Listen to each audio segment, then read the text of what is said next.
Hello, কে বলছেন? দেখো তো চিনতে পারছো কি না আমাকে? না, চিনতে পারছি না। বলেন কে আপনি? এত তাড়াতাড়ি ভুলে গেছো আমাকে? মনে রাখার মতো কি কোনো কারণ আছে যে মনে রাখবো? তো এতদিন পরে কি মনে করে ফোন দিলেন? বেঁচে আছি না মরে গেছি এটা জানার জন্যে? মরি নেই, বেঁচেই আছি। আমি তো আপনাকে আগেই বলেছিলাম, কেউ ছেড়ে চলে গেলে কেউ মরে যায় না, কিন্তু কিভাবে যে বেঁচে থাকে সেটা শুধু সেই জানে। আপনাকে বলে লাভ নেই, আপনি ওগুলা বুঝবেন না। আচ্ছা যাই হোক, এত কিছু আপনাকে বলে কি হবে? আপনি কেমন আছেন? আচ্ছা, একটা কথা বলবো, রাখবে? বলেন, জিজ্ঞেস করার কি আছে? আমাকে কি তুমি করে বলা যায় না একবার? আমার কি অধিকার আছে আপনাকে তুমি করে বলবো? বললেন না তো। কেমন আছেন আপনি? তোমাকে ছাড়া আমিও ভালো নাই, কিন্তু এই কথাটা বলতে তুমি তো আর বিশ্বাসই করবে না।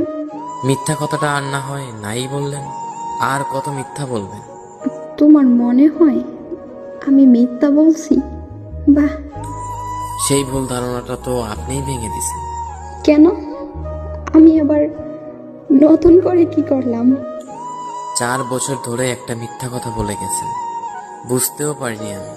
কতই না বলতেন ভালোবাসি ভালোবাসি, কিন্তু এটা যে মিথ্যা বুঝতেই পারিনি। আমি তোমাকে ভালোবাসি এই কথাটা মিথ্যা বলছি? মিথ্যা ছিল এই কথাটা? তা নয় তো কি, সত্যি বলছেন?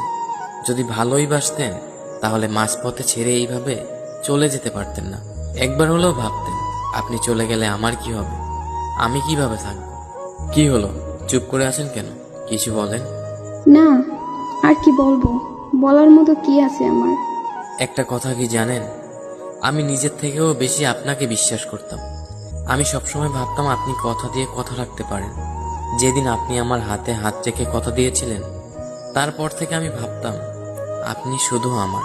আচ্ছা যাই হোক, বাদ দেন এগুলা। কোথায় আছে সে? এই তো বন্ধুদের সাথে বাহিরে গিয়েছে। আচ্ছা একটা কথা বলেন তো, সে কি আমার মতো করে আপনাকে খেয়াল রাখে, আমার মতো করেই ভালোবাসে? জানতে হবে না, জেনে আর কি হবে? আমি তো সব সময় অপরাধী ছিলাম। যখন তোমাকে ভালোবাসতাম তখন আমার ফ্যামিলি সবাই বলতো আমি নাকি তাদের কথা ভাবি না, তাদের কথা শুনি না। আর এখন যখন ফ্যামিলির কথা শুনে তোমাকে ছাড়তে হলো, এখন তুমি বলতেছো আমি বেঈমান, আমি অপরাধী, আমি খারাপ।